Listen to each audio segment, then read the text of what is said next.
Diameter. क्या लिखोगे? A B is a diameter. A B is a diameter. A B क्या दिया है? डायमीटर। ठीक है, तो डायमीटर है और वो क्या है? सेंटर। तो इसलिए अब आपको समझ में आया इसको x1 y1 क्यों माना है? क्योंकि x1 y1 ये है और x2 y2 ये है और ये क्या है? x और y। तो सीधे सीधे फॉर्मूला लिख देंगे। मिड पॉइंट है तो x is equal to x1 plus x2 upon 2। x कितना है? 2। x1 कितना है? पता करना है। x2 कितना है? 1। 2 को इधर ले आओ। 4 is equal to x1 plus 1। 1 को इधर ले आओ। x1 is equal to 4 minus 1। तो x1 कितना हो गया? 3। अभी तो यही ब्लॉक कर देंगे। x1 कितना हो गया? 3। y निकाल लो। y is equal to y1 plus y2 upon 2। y कितना है? -3। y1 हमें फाइंड करना है। y2 कितना है? 4 अपॉन 2। 3 2 जा 6। y1 plus 4। 4 को कहां ले आए? इस side. -6 minus 4 is equal to y1। तो y1 कितना हो गया? माइनस का 10। इसको ही ब्लॉक कर दो। ठीक, तो कोऑर्डिनेट फिर क्या लिखेंगे? Coordinate of point O is equal to कितना आया? 3 एंड -10। 3 एंड -10। 3 और -10। तो ये बड़ा सरल है। इसमें क्या करना था अपन को? केवल मिड पॉइंट का फार्मूला लगाना था। तो ये बहुत कोई कठिन नहीं है, ये अपना सरल क्वेश्चन। ये हो गया क्वेश्चन नंबर 7। ठीक है, क्वेश्चन नंबर 7 फर्स्ट हो गया, सेकंड हो गया, थर्ड हो गया, फोर्थ हो गया, फिफ्थ हो गया, सिक्स्थ हो गया, सेवंथ हो गया, नाइन्थ हो गया। अब 2 क्वेश्चन हो गया, 8 एंड 10। तो पहले मैं आपको 10 करा देता हूं। 10 बहुत ही सरल है, मुझे कुछ भी कराने की जरूरत नहीं, मैं सिर्फ आपको समझाऊंगा, आप खुद ही कर लोगे। तो पहले अपन क्वेश्चन नंबर 10, फिर क्वेश्चन नंबर 8। तो आज ये एक्सरसाइज अपनी कंप्लीट होती है। ठीक है, और कल ये चैप्टर कंप्लीट हो जाएगा। कल ये चैप्टर ही कंप्लीट हो जाएगा, क्योंकि 7.3 में केवल 10 क्वेश्चन, लेकिन फिर भी मेरे को ऑप्शनल कराना है, तो ऑप्शनल में फिर 1 दिन और लगेगा। तो अभी 2 दिन इस चैप्टर में अपन को लगेंगे। तो मैं आपको पहले क्वेश्चन नंबर 10 कराता हूं। क्वेश्चन नंबर 10 में वो क्या कह रहे हैं? एक रोम्बस। तो ये रोम्बस हो गया, नेमिंग कर लो ABCD। ए के कोऑर्डिनेट कितने दिए हैं? ए के कोऑर्डिनेट है 3 0 4 5, 3 0 4 5। सी के कोऑर्डिनेट्स कितने हैं? सी के कोऑर्डिनेट हैं -1 4, -1 4, और डी के कोऑर्डिनेट हैं -2 -1, -2 -1। और हमें इस रोम्बस का एरिया कैलकुलेट करना है। एरिया कैलकुलेट करने के लिए हम डायगोनल्स को ज्वाइन कर देंगे। ठीक है, और एरिया ऑफ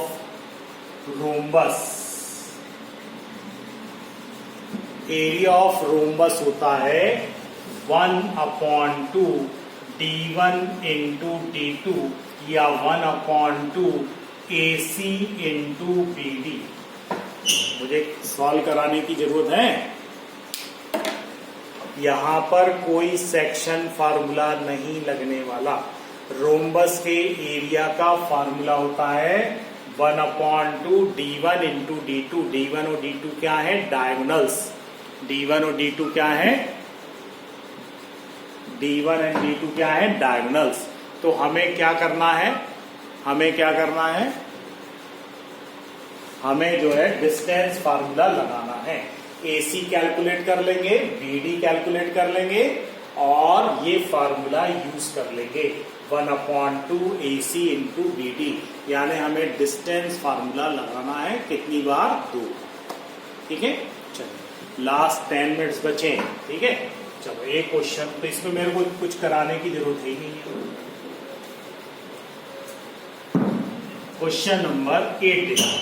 क्वेश्चन नंबर 8 एक सेट में इस साल भी आया है, ठीक है, हालांकि थोड़ी सी वैल्यू बदली हुई। ए बी है -2 बहुत ध्यान से देखिए। ए बी -2 बी के कोऑर्डिनेट हैं, बी के कोऑर्डिनेट हैं 2 -4। मैं क्वेश्चन पढ़ देता हूं। If A B are this and this respectively, find the coordinate of point P. Find the coordinate of point P.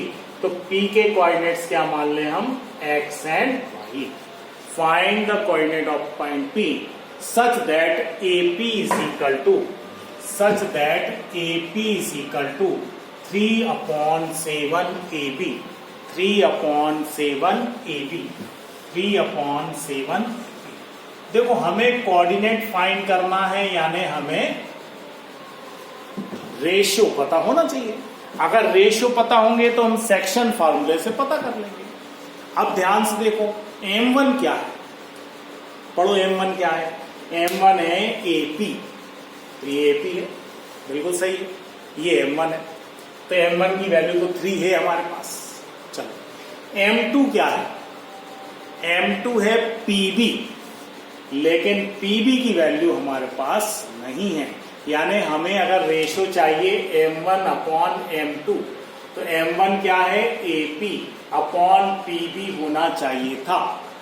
लेकिन अगर मैं AB को नीचे ले जाऊं तो ये हो जाएगा AP/AB, जो कि रेशियो नहीं है, यानी अभी हमें सबको कन्वर्ट करना है काय में, AP और PB में, AP और PB में। तो देखो ध्यान से, AP इज इक्वल टू 7 इधर ले आए, ये हो गया 7AP। 3 AB को क्या लिख सकते, AB कौन सी दो लाइनों से मिलके बनी है, AB को क्या लिख सकते हैं, AP plus PB, AP plus PB, AP plus PB, AP plus PB। तो 7AP is equal to 3AP plus 3PB। अब 7AP, AP को उधर ले आओ, 7AP minus 3AP is equal to 3PB। तो ये हो गया 4AP is equal to 3PB। तो ये हो गया AP/PB इज इक्वल टू 3/4, यानी M1 हो गया 3, M2 हो गया 4। क्या अब हम रेशियो फाइंड कर सकते हैं, क्या अब हम रेशियो फाइंड कर सकते हैं? अच्छी तरह समझ में आया। यहां पे हमें जो रेशियो दिए थे वो दिए थे AP/AB, जबकि हमें रेशियो चाहिए थे AP/PB। तो हमने AB को ब्रेक करके लिख दिया AP प्लस PB।